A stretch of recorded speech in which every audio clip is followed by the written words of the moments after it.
जंगली कैदियों ने कैद खाने में नंगा नाच मचा दिया था जब उनको जिंदगी में पहली बार ज्योमेट्री बॉक्स मिला। इनको समझ नहीं आया कि इसका करना क्या है। उसमें से प्रकार निकाल के बोतल के ढक्कन में छेद कर रहे हैं, फिर उसके अंदर से पानी पी रहे हैं। आधे बच्चों को पल्ले ही नहीं पड़ रहा है कि ये दो मुंह वाले प्रकार का करना क्या है, तो बैठ के उसकी स्ट्रेचिंग खोल रहे हैं। कुछ गांव के लौंडों ने मिलके तो हथियार वगैरह बना लिए थे। ये देख, ये अपने को यहाँ से हुक पकड़ना है, उसके बाद तुम जैसे खींच के इसको छोड़। हाँ, हमारे स्कूल में आसपास के गांव से भी बच्चे आते थे। मेरे को बहुत बढ़िया लगते यार ये बच्चे। इनको तुम इनके बैग से ही पहचान सकते हो कि ये तो गांव से, क्योंकि इनके बैग की सबसे आगे वाली जेब में से हमेशा तेल टपकता रहता है। ये लोग लंच के नाम पे एक अचार की चीर और 3 पराठे भर के लाते थे स्टील के डब्बे में, जो रोज लीक कर रहा है। और ये लोग रोज अचार कैसे खा ले रहे हैं। ये लोग स्कूल की बस में ही आते थे, जिसका ड्राइवर था अब्दुल और कंडक्टर रफीक। अब्दुल और रफीक मिलके बसें ड्रिफ्ट करवा देते थे। जान दो, चलो उतर जाओ, आ गया स्कूल। रफीक की स्पेशलिटी थी कि जहाँ से बस निकल ही नहीं सकती वहाँ से भी निकलवा देता था। हाँ, आंदो आएगी, निकलेगी। इतनी जगह में तो 4 बसें पार्क हो जाएंगी। हाँ, जान दो। बस। अब्दुल और रफीक बहुत डेडिकेशन के साथ काम करते थे। बारिश में गांव में बाढ़ आ गई है। गांव वाले बेचारे घर से बाहर नहीं निकल पा रहे हैं। बच्चों ने स्कूल की ड्रेस पहनी थी, वो वापस से खोल दी कि ऐसे मौसम में तो कहाँ ही जा पा रहे स्कूल। इधर अब्दुल और रफीक बस लेके आ गए बाढ़ में। आराम से निकलेगी, आराम से। चलने दो। इतनी मेहनत करके जब ये सब स्कूल पहुंच रहे तो पता चल रहा है कि बाढ़ के कारण स्कूल ही बंद है। मेरे को बहुत पसंद है ये बच्चे, क्योंकि ये पढ़ाई को ज्यादा सीरियसली लेते ही नहीं है। ये लोग सारे सब्जेक्ट की एक ही कॉपी बना रहे हैं। टीचर ने कवर चढ़ाने का बोला तो न्यूज़पेपर में लपेट के लिया रहे कॉपी को। ये लो, चाय के कप के निशान दिख रहे यार उस पे। बेटा पेपर तो ढंग का लपेट के लाते। 120 पन्ने की कॉपी में 5 पार्टीशन कर रखे इन्होंने अलग अलग सब्जेक्ट के, और उसमें भी छोटा लिख रहे ताकि कॉपी नहीं भराए। और ऐसा नहीं है कि इनके पास पैसे नहीं है कॉपी लाने के। इनके गांव में इनकी इतनी जमीन है ना कि ये लोग जमीन बेच के आखा स्कूल खरीद सकते हैं। वो अलग बात है कि इनको इनकी जमीन का हिस्सा अभी तक मिला नहीं है, क्योंकि चाचा और पापा के बीच में घनघोर मनमुटाव है। दोनों को ऐसा लगता है कि इसने मेरे को धोखा दिया है। धोखेबाज, साथ में मत बोल। देख, मैं यहाँ पे फालतू बात करने नहीं आया हूँ। बात एकदम क्लियर है, मेरे को मिलनी चाहिए पूरी प्रॉपर्टी। अच्छा ठीक है, सबसे पहले से तू औकात में रहे। तू रहे औकात में। अरे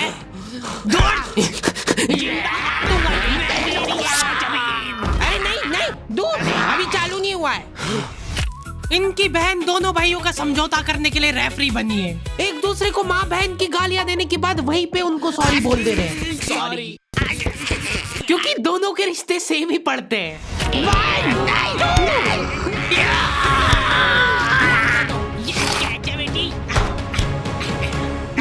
जीत गया। ये देख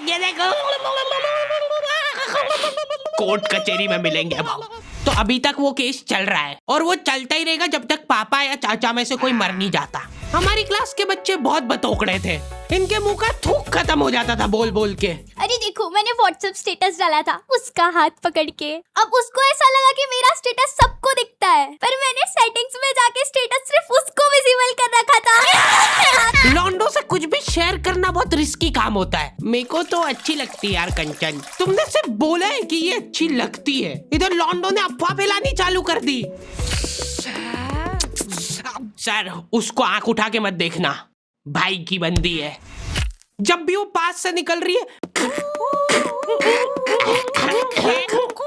मत करो यार ये हरकत। वो इंटरेस्टेड होगी भी तो भाग जाएगी तुम्हारी हरकतों की वजह से। इतनी ज्यादा बकलोली सहन करने के बाद हमारे क्लास टीचर ने सोचा कि इनका सेटिंग अरेंजमेंट चेंज कर देते हैं। एक लड़का और एक लड़की बैठाएंगे, फिर देखते कैसे बात करते हैं ये। मेरे दोस्तों के पास जो लड़कियां बैठी वो बीच में बैग रख ले रही है ताकि गलती से भी ये दरिंदा उससे टच नहीं हो जाए। इनका तो फिर भी ठीक था, मेरी किस्मत तो बिल्कुल ही घटिया थी। जब तक मेरा नंबर आया लड़कियां ही खत्म हो गई हमारी क्लास की। अच्छा ठीक है, तुम अकेले बैठ जाओ। तो अब अब सभी बच्चों को फर्स्ट पीरियड तो मजबूरन ऐसे ही बैठना पड़ता था, लेकिन जैसे ही सेकंड पीरियड लगता था इस टीचर की क्लास के बाहर जाने में और अगले टीचर की क्लास में आने में 30 सेकंड मिलते थे हमको। उस 30 सेकंड में सब लोग अपने अपने झोले उठा के दौड़ रहे इधर उधर। जैसे ही अगला टीचर क्लास में आया, बेटा तुम सब हाफ क्यों रहे हो, तो सेकंड पीरियड में सब अपने दोस्तों के पास पहुंच जाते थे। लेकिन लड़कियों को उतनी भी सब्र नहीं है, उनको फर्स्ट पीरियड में भी बात करना है। व्हाट्सएप स्टेटस जो था वो सिर्फ उसको दिखा।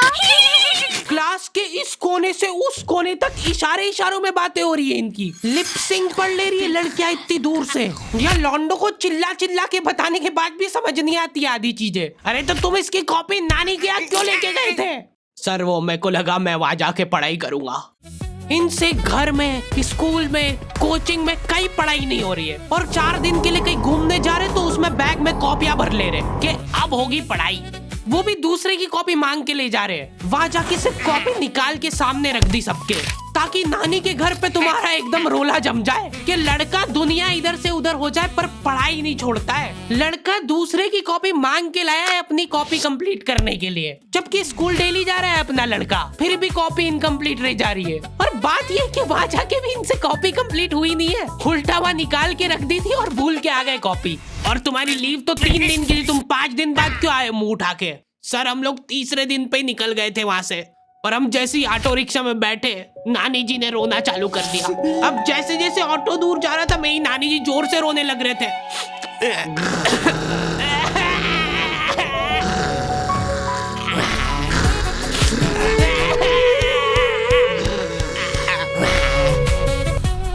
एक पूरा दिन तो इसमें हो गया सर हमारा।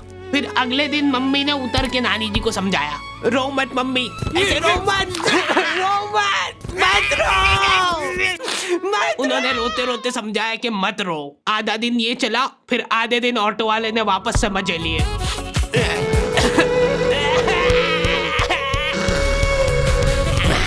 हाँ बहुत हरामखोर टाइप बच्चे आते थे हमारे स्कूल में। हमारी क्लास के कुछ बच्चों को जने क्या चुल मची कि स्कूल में फोन ले जाते हैं और वॉशरूम में जाके वो फोन में गाने चला के झुंड बना के नाच रहे हैं।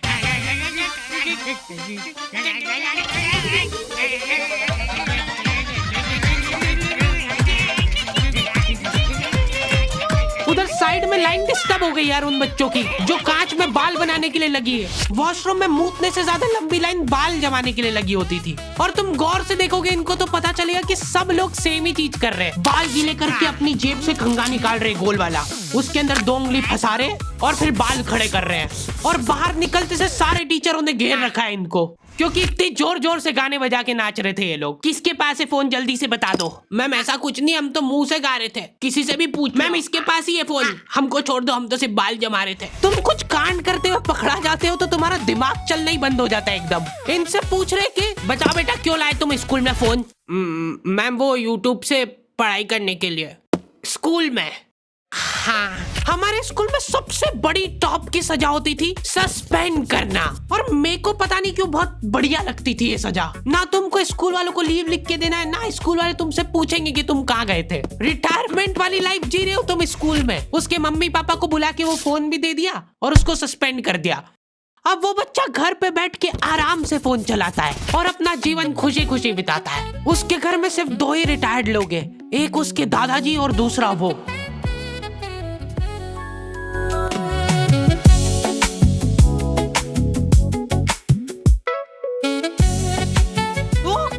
तो दी एंड हो चुका है। आई होप तुम लोगों को ये वीडियो पसंद आई होगी, और अगर नहीं आई है तो क्यों देखी।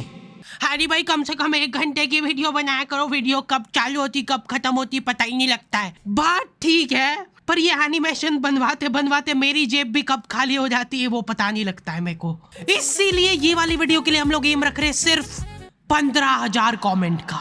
जो भी वीडियो डालने के 1 घंटे के अंदर कमेंट करेगा उन सबको मैं पर्सनली रिप्लाई करूंगा बैठ के। बस सब हो गया है, वीडियो वगैरह सब बन गई है, मैं बैठ के यही काम करूंगा। और अगर तुम लोग ये कंप्लीट नहीं कर पाए तो मैं समझ जाऊंगा कि तुम में वो पहले वाली बात नहीं रही। मिलते हैं नेक्स्ट वीडियो में।